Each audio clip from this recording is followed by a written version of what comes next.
எவ்வளோ ஆச்சு? 60 ரூபாப்பா. 60 ரூபாயா? ஏன்னா ஏறக்குள்ள 20 ரூபா, நீங்க 60 ரூபா கேக்குறீங்க? நம்ம 2 பேரும் இறங்கி போனோம்ல, அவனுக்கு யாருப்பா கொடுப்பாங்க? அவன் அப்பா கொடுப்பான். ஓ, அது அவங்கள்ட்ட கேட்க வேண்டியதுன்னா?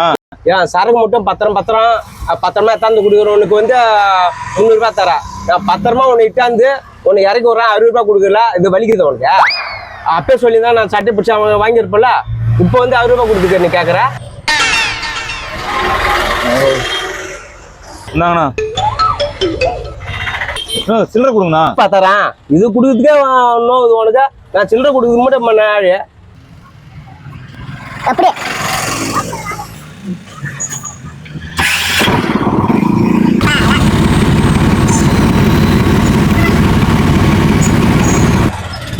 ஏம்பா நானும் 2-3 சிங்கிள் போய் வந்துட்டேன். இன்னுமா நிக்கிறேன் இங்க? ஆளுங்களே காணும். நான் போனவங்களா? நான் அப்ப ஏதாவது சொன்னேன்ல, நான் சொன்னது நீ கேட்கல. பாக்கிறதுக்கு ரொம்ப நல்லவங்க மாதிரி இருந்தாங்கண்ணா. அவன் நல்லவனு இல்லப்பா, மொல்ல மாதிரி இருக்கிறானுப்பா. ஆனா 65 வரை துணி தொலைச்சிட்டுண்ணா வயிற்ற கலக்குது. இங்க டாய்லெட் எங்கண்ணா இருக்கும்? பஸ் ஸ்டாண்டு தான்ப்பா போறோம் டாய்லெட்டுக்கு. பஸ் ஸ்டாண்டா? ஐயோ அவ்வளோ முடியாதுண்ணா. நிக்கத்தே ஆத்துக்கு நேரா போ. அது இங்கயா? ஆமா நேரா போ, ஒரே ரோடு.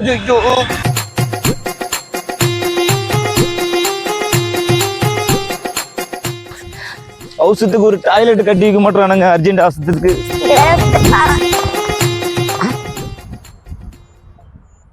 அப்பா தண்ணி. ஐயோ அப்பா, ஐயோ சாமி.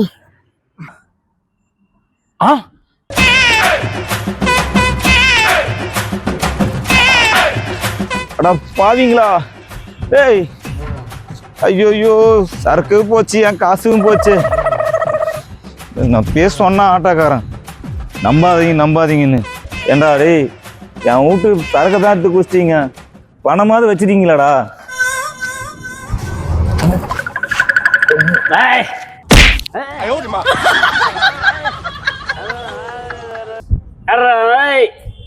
பாக்கெட் வந்து பண்ணது ஓடிச்சு சேப்பரிக்க மாட்டீங்களாடா?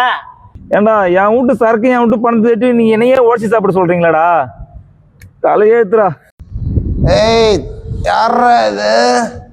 தம்பி தம்பி, நம்ம சரக்கு எவனே எடுத்து குடிச்சுக்கிறான்டா. ஆமாண்டா, நான் தான் எடுத்து குடிச்சிட்டேன்.